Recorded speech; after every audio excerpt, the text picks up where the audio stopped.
Isang buwan na ang nakalilipas mula nang mangyari ang kalagim-lagim na Masara landslide sa Maco, Davao de Oro bandang gabi noong February 6. Ngunit hanggang ngayon, hindi pa rin matukoy ng mga otoridad ang pagkakakilanlan ng 18 biktima.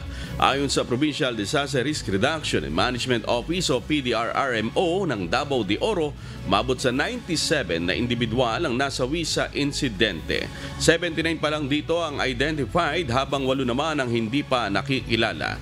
May 10 pang mga parte ng katawan ang hindi pa matukoy hanggat wala pa ang resulta ng DNA testing. February 22 pa, itinigil ng mga otoridad ang search and retrieval operations para sa mga natabunan ng landslide. Samantala, lumikas na sa mga temporary shelter noong Biyernes, March 8, ang 89 na pamilya na naapektuhan ng Masara landslide. Ayon sa lokal na pamahalaan ng Maco, ito'y pansamantala lamang dahil naghahanap pa ng lugar na ligtas gawing permanent relocation site.